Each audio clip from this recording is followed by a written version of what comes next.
Hey guys, it's me again, Diddy Goops, back with another video. Same day, played a game earlier today and we lost, but it's all good. We learned from it, so very nice. But it's late in the night, it's like 9:45, and I was thinking that I've got nothing better to do, so may as well play a game and learn from it. So again, I'm just gonna be like talking through like what I'm thinking and all that stuff, so I can like give reasons to my plans, so I actually know that my moves have some reason behind them and I'm not just moving randomly. So that's what we're going to be doing right now. And yeah, let's start it up. So waiting for the game. And okay, I'm white again. Very interesting. I've been white every single time. It's fine. Put e4. And yeah, let's keep playing. I don't know where my audio is. Okay, Caro-Kann. Insane. Another Caro-Kann exchange. And yeah, it's gonna be like the same thing as I think episode 1. Caro-Kann exchange variation. And yeah, we're gonna keep developing. Again, I play bishop d3 because that's where that bishop is best. He's gonna play here, which is fine. He can't really go to here, so may as well go here. Castle. Again, this file is gonna be open. So I don't think we can play like a b4 idea here. We saw a b4 idea earlier in the French exchange, but we can't play this here because this is going to be our c3 pawn is going to be really weak. So we're just going to stay away from that. Bishop f4 because, well, his good bishop probably wants to develop, right? And it has two options, this square and this square. So if it comes here, we're just going to take it immediately, and we're just going to have the better bishop because this is our good bishop, this is his bad bishop. If he goes here, that's completely fine with us because, well, it's not really doing much there. Let him castle, I guess. Let him castle.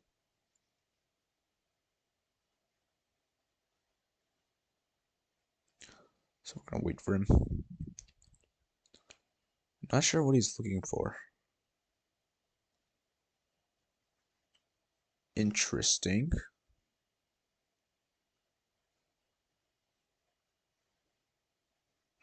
Knight h5.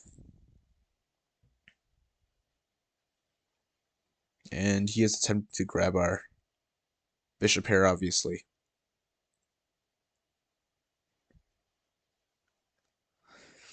I probably don't want to just give up my bishop to him, so maybe I will go back to e3. And I think this is fine because we really ask him, what are you doing with your knight here? What is this knight doing over here? I'll just move back. And his knight's in a weird spot. We're threatening h3 because if he goes back, then pawns are doubled, and he probably doesn't want that. If he does this, yeah, and we go h3 now. Yeah, if he goes here, we take, pawns are doubled. This is an isolated pawn, so a weakness in the future. Um, so that would leave him to take here, and we could just take back with our queen, and his knight's under attack, so he'll probably just back up. So I think I like this. Yeah, that's expected. Knight under attack. Knight under attack. His knight is under attack. Bring it back. Most normal move. And we've got the better piece right now. If we go here, I think we actually force this because the idea is like if he castles, we take, his queen's gonna take, I take, and he's gonna take back, but this doubles up his pawns. His H pawn is gonna be slightly weak. That's very nice for us. And if anything else, he's just gonna move back here. So if we goes back here, then this bishop is slightly weaker, and then we'll see where this knight wants to go. I don't know where this knight wants to go. We need to think of a way to get this knight back to the game. Maybe like here. We could try going here, but it might just get traded off with the bishop, and I don't want that. But I think this is a good idea. Forcing his bishop to go back to e7, maybe. So it looks good enough. If he just ignores our threat, then even better. We'll just double up his pawns and we'll have a happy, fun time.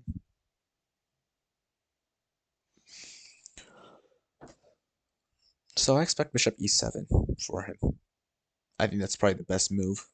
Or else, yeah, his position just gets a little weaker.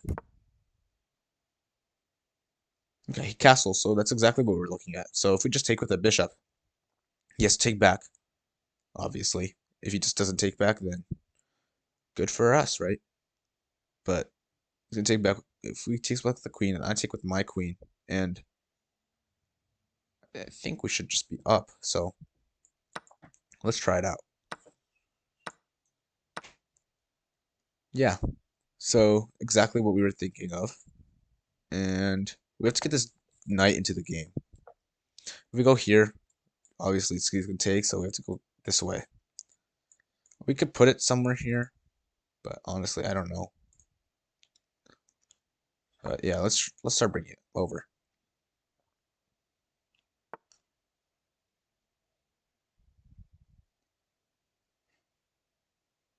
Very cool.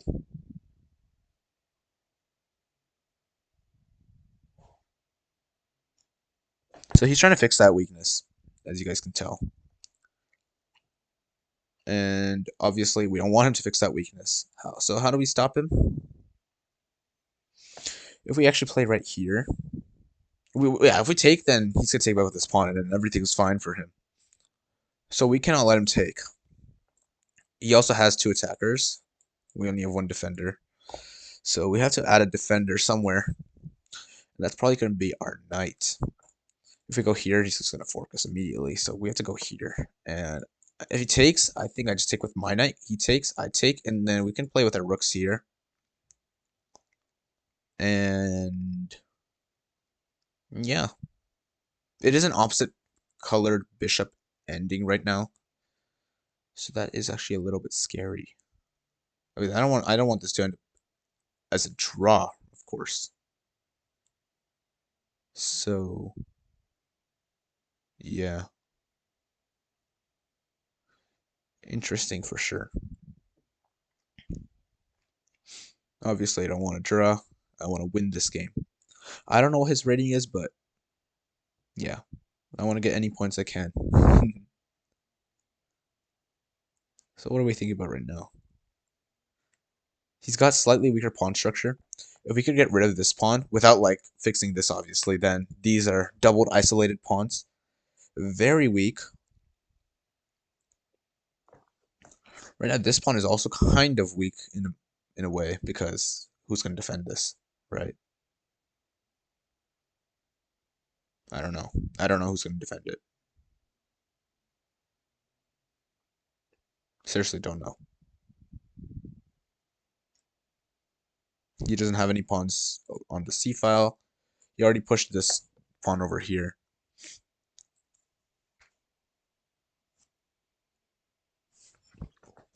It's probably a little drawish because we can do that, and then I want him to stop.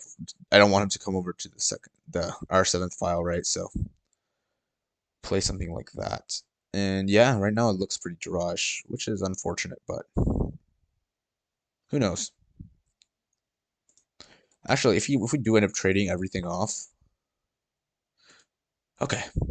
So you guys can very easily tell, hopefully, that he wants to get this knight off. And something that I have learned, and I've seen quite a few times, is that when somebody has their knights on like these four squares, pushing your pawn like this is very nice because, well, if I play this, it's going to be slightly weak. Luckily for me, that I do cover everything over still, so I cover all these squares. But there could be some weaknesses. Right now, it seems all good though. So I think we're just gonna play here because we don't want him to push, right? So we're gonna play our own h4 or a4, sorry, and give the ball back to him. What do you want to do? What do you want to do? What do you want to do?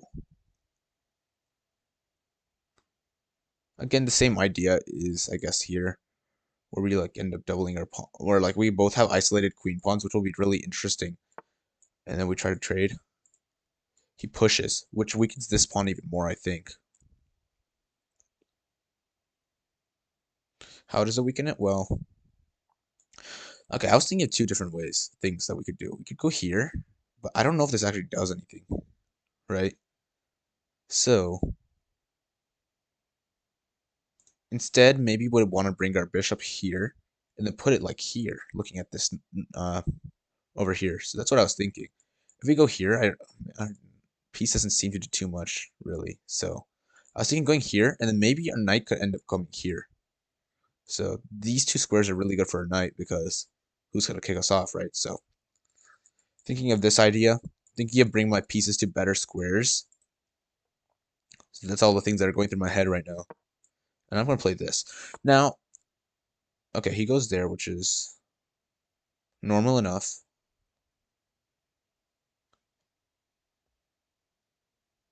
Thinking that we continue with our plan of we're going to have to put like a thing here first, so that's completely fine.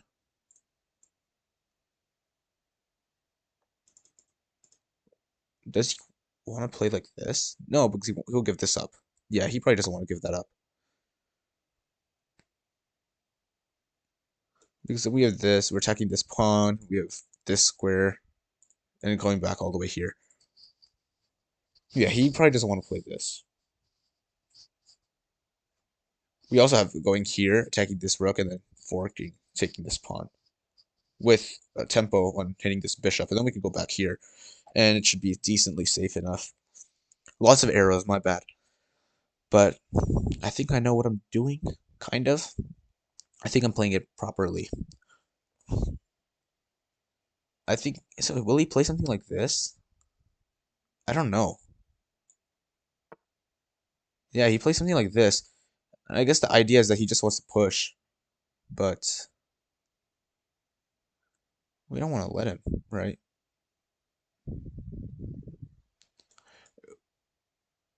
It's starting to get a little confusing now. We might play here and then go here, but he might have the defenses. If he goes here, if I go here and he goes here,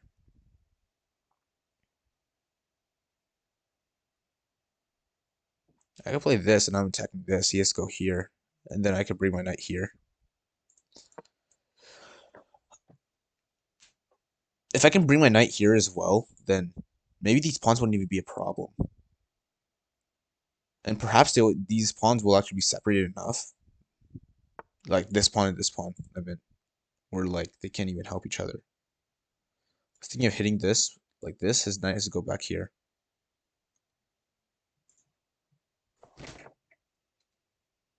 So let's try it out.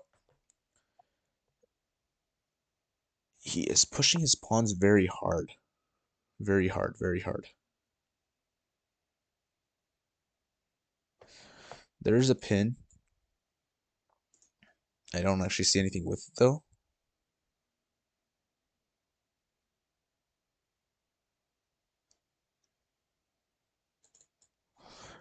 Because that is already played. Maybe we go here and try to bring our knight back into the game.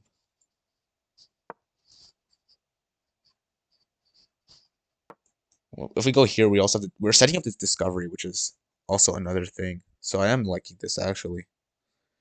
We go here and we can probably win like some sort of pawn. We really want to win a pawn. We really want to win a pawn.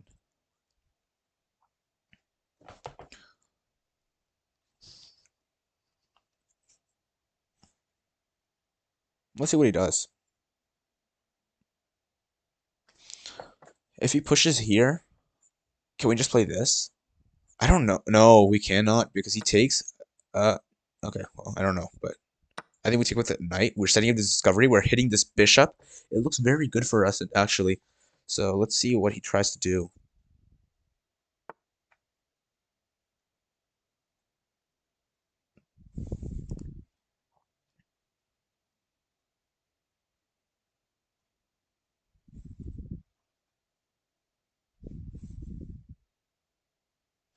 Okay.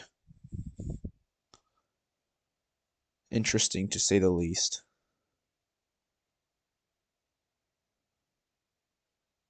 Perhaps he's going to try to put this knight in front of this. Our rook is under attack. Check. What if he just goes? We take. He takes. I take. He takes.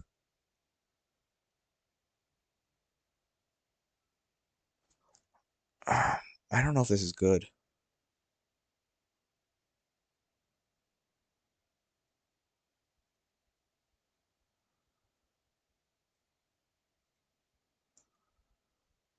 We could play this. If he takes, I take, he takes, and then...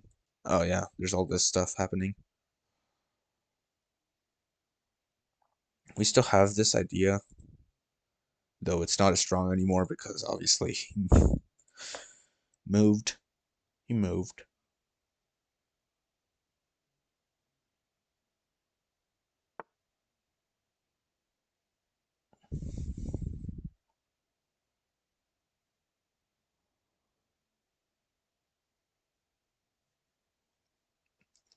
Okay. We can put this over here. And is there any idea of like pushing this forward? I don't know, but it seems like that's what we're gonna have to do. We can hit this piece at least. We're low on time, so let us move.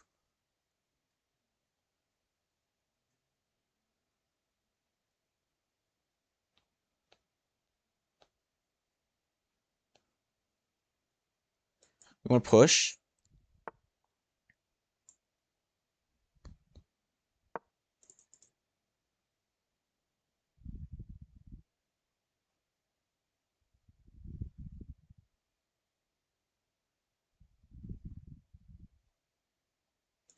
Uh,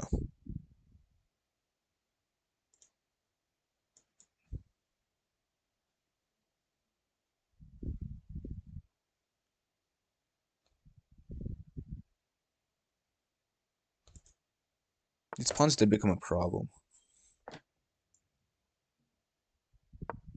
Let's play this. The knight looks strong, but I don't think it really is. Because this pawn is really weak. Maybe we'll try to bring something over here.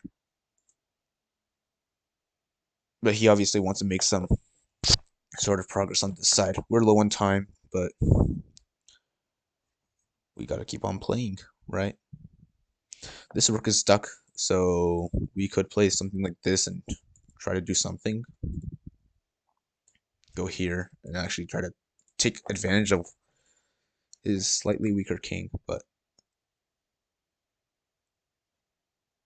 we don't know actually how weak it is. It might not even be that weak.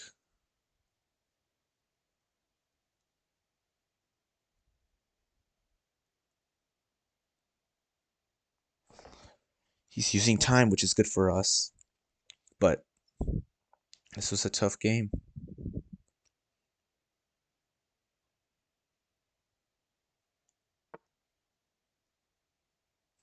Okay, and he goes back. All fine. I want to develop my piece. Yeah, maybe try to bring. No, maybe not there.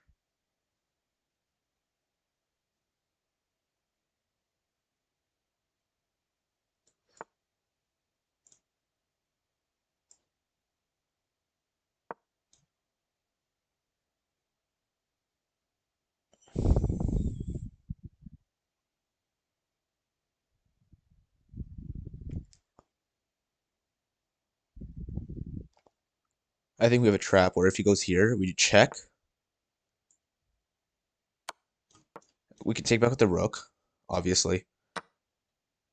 Okay. He doesn't even want to fall into the trap. This pawn is hanging, so I think I'll take that.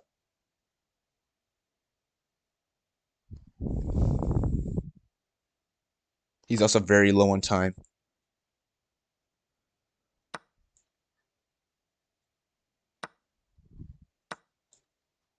Let's take this one first. How is he going to defend this? What? We can go here. And if he tries to hit us with a fork, we just take. because he isn't actually threatening anything.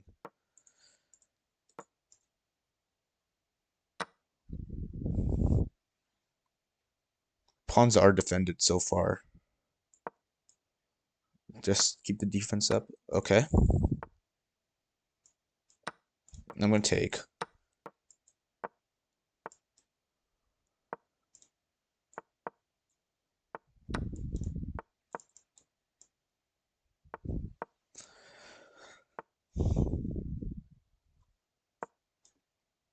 Okay, and he doesn't actually have any moves.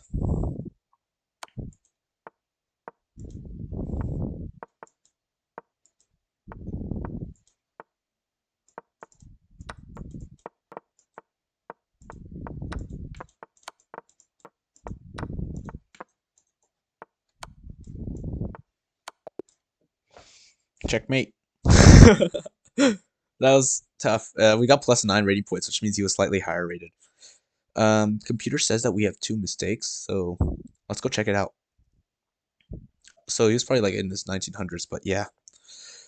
Let's go ahead and check this stuff out. It was a good game. It was fun. Okay, analysis is open. And yeah. If we won 9 points, he probably lost around 9 points too, so his after the match rating was 1892, so it's probably around like 1900, 1901. So cool, good win. But again, in exchange, Caro-Kann. Surprising that I've gotten white all 3 times so far, and 2 Caro-Kanns leading to an exchange French.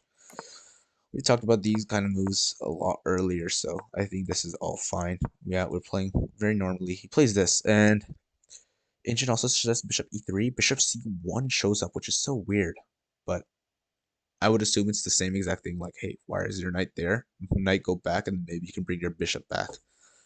But bishop e3 is what I played, which is normal enough, and h3. You can see plus 0.8 even showed up actually, but this does give me the slight advantage because we have the better piece and he doesn't. Okay, bishop g5 even shows up, which is very nice. I do like that. So I feel like we played decently well, and it didn't like takes yet, I guess. Why is that? I don't know. It says it likes knight d2 better, but I don't know where this knight is going right now. Yeah, I don't know. So I don't. Yeah, I've got no clue. But 0.57 versus 0.31 isn't too big of a difference because they're both like just a slight advantage. So I am gonna do this, and we have the better pawn position.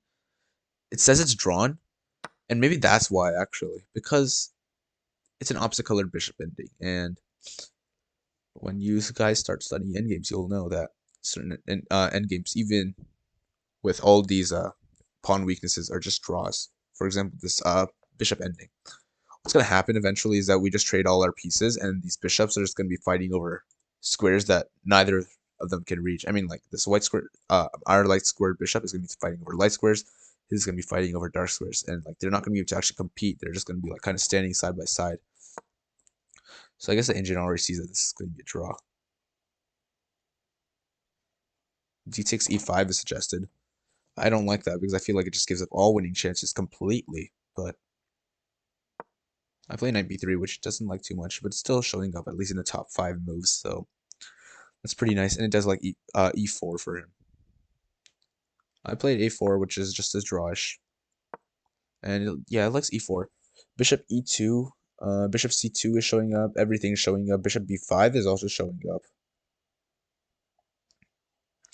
I thought about bishop b5 a little bit, but the idea, I think what I was thinking was that if I take, he takes, he gets this open file, and one of the things about playing a4 is that, well, your b pawn becomes kind of weak, so he could line up a rook here and then eventually like win a pawn, and I was a little scared of that, so I don't know. I don't know what your bishop on b5 is going to do, especially if it doesn't really seem to show a trade later on in the line. I don't know, but bishop c2 is just okay too.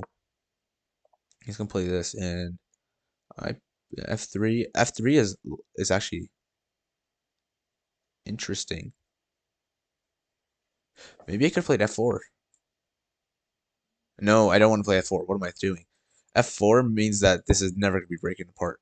If I play F3 first, I'm threatening to take, but no, but do I even want to take? I don't know.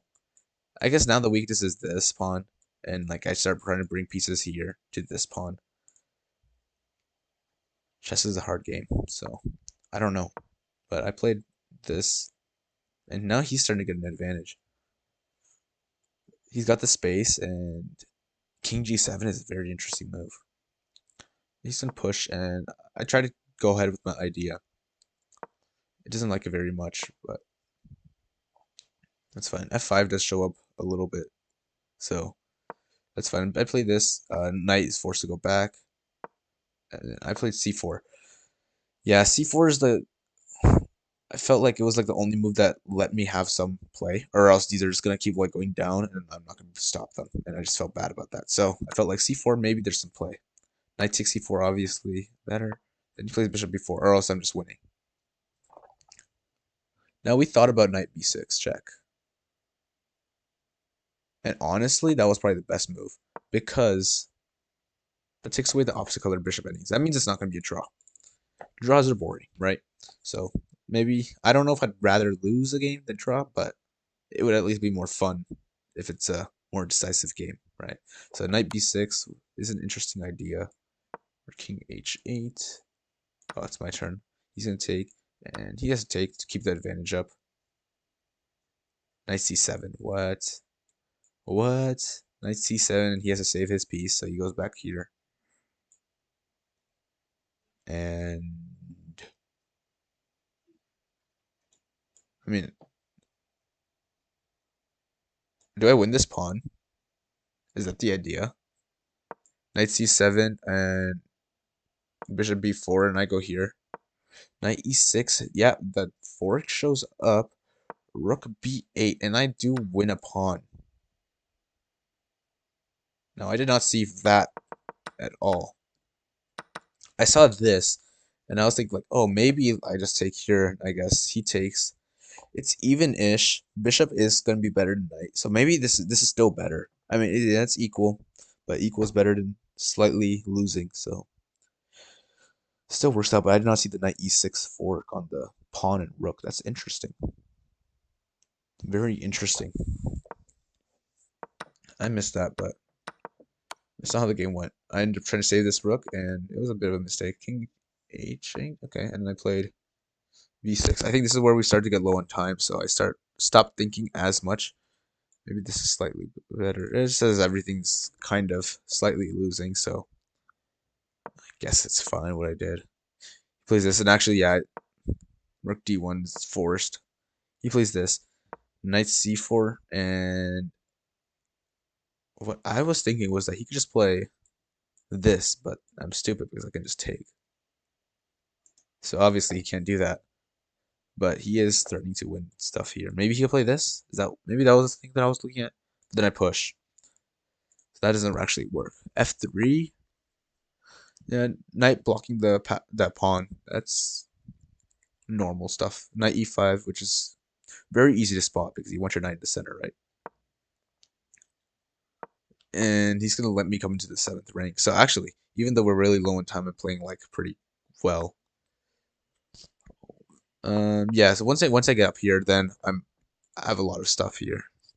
If he tries to defend, oh yeah, he's gonna lose a pawn. That's the first thing. Second thing, yeah, second thing was like if he does this check, and I was thinking that well maybe he'll go like if he goes here, we just check again, so that doesn't work. So I was thinking maybe he'll do this, and I think what I was thinking was that well this is check.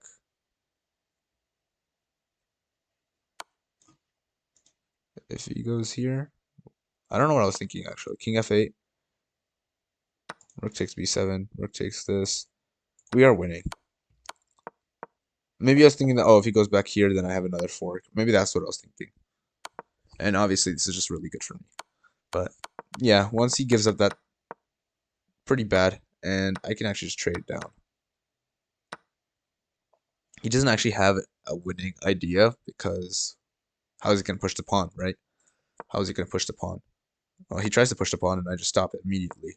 Rook f2, and this is completely fine. Protect it. and everything's won.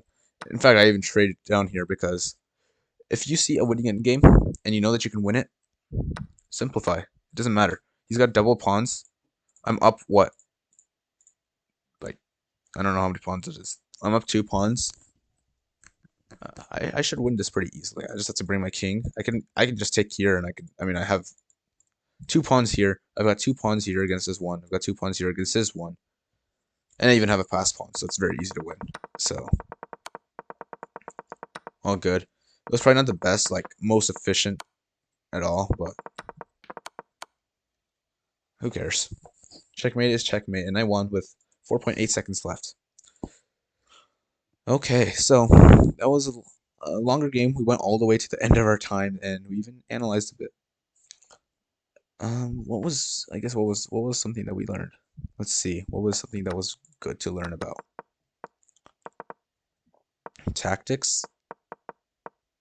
Did he want us to play F3 here? No.